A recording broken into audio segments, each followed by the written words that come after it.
नमस्कार, स्वागत है आप सभी का। मैं हूं सत्येंद्र शर्मा। बांग्लादेश इन दिनों आंतरिक कलह से जूझ रहा है और एक बार फिर तख्तापलट की तैयारी है। ऐसे में वहां की अंतरिम सरकार के मुखिया मोहम्मद यूनुस पर पूर्व प्रधानमंत्री शेख हसीना ने बड़ा हमला बोला है। शेख हसीना ने मोहम्मद यूनुस पर बांग्लादेश को अमेरिका के हाथ में बेचने का बड़ा आरोप लगाया है। हसीना ने अंतरिम सरकार के प्रमुख मोहम्मद यूनुस पर गंभीर आरोप लगाते हुए कहा है कि वह अमेरिका की कठपुतली बन गए हैं। हसीना ने यूनुस को कट्टरपंथ को बढ़ावा देने वाला और बांग्लादेशी जमीन को अमेरिका को बेचने वाला नेता कहा है।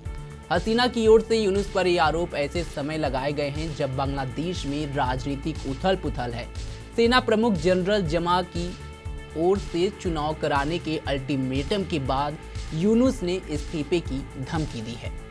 यूनुस के इस्तीफे की अटकलों के बीच बांग्लादेश में बीते कुछ दिनों में लगातार बैठकों का दौर चल रहा है। शेख हसीना ने फेसबुक पोस्ट में यह भी कहा है कि यूनुस चरमपंथी समूहों के समर्थन से सरकार चला रहे हैं। अवामी लीग पर बैन लगाने का फैसला दिखाता है कि मोहम्मद यूनुस पूरी तरह निरंकुश हो गए हैं। हसीना ने कहा कि सत्ता के लिए यूनुस एक तरफ अमेरिका के साथ देश बेचने का समझौता कर रहे हैं तो दूसरी ओर उन्होंने कट्टरपंथियों को खुली छूट दे रखी है।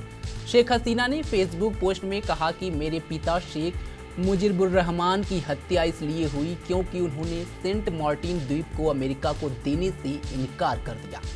अमेरिका ने सेंट मार्टिन द्वीप मांगा था, लेकिन देश की आज़ादी के लिए लड़ने वाले शेख मुजीब 1 इंच जमीन भी किसी को नहीं दे सकते थे, भले ही इसकी कीमत उन्हें अपनी जान देकर चुकानी ही क्यों न पड़ी।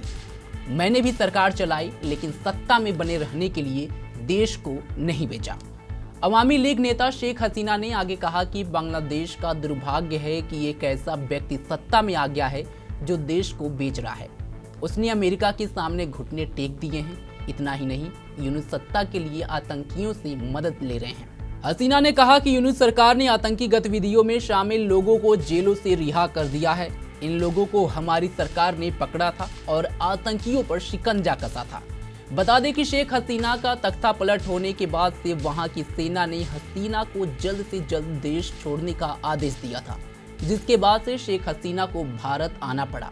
बांग्लादेश की अंतरिम सरकार हसीना पर कई तरह की पाबंदियां भी लगाई है और अब उनकी पार्टी पर भी एक्शन लिया गया है, जिसके बाद से शेख हसीना ने अपनी राजनीति पार्टी अवामी लीग पर प्रतिबंध लगाने की कड़ी आलोचना की है। उन्होंने कहा कि हमारे बंगाली राष्ट्र के संविधान की धज्जियां उड़ाई जा रही हैं। यूनुस सरकार के पास कोई जनादेश और संवैधानिक आधार नहीं है कि वह कानून बदले।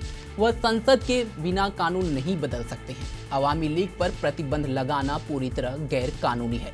आपको बता दें कि बांग्लादेश में जब से तख्तापलट हुआ है तभी से भारत और बांग्लादेश के रिश्तों में दूरियां आई हैं। पड़ोसी मुल्क भारत के दुश्मनों के साथ मिलकर चाल चल रहा है, भारत को घेरने की कोशिश कर रहा है, लेकिन मौजूदा समय में बांग्लादेश एक बुरे दौर से गुजर रहा है, जिसकी वजह से वहां अब आर्थिक संकट पैदा हो रहा है। फिलहाल देखना यह होगा कि सेना के आगे यूनुस झुकेंगे या सत्ता पर काबिज रहेंगे, ये तो आने वाला समय ही बताएगा। फिलहाल आज के लिए बस इतना ही। देश दुनिया की तमाम खबरों के लिए जुड़े रहे हमारे साथ और देखते रहें पंजाब केसरी.com। धन्यवाद।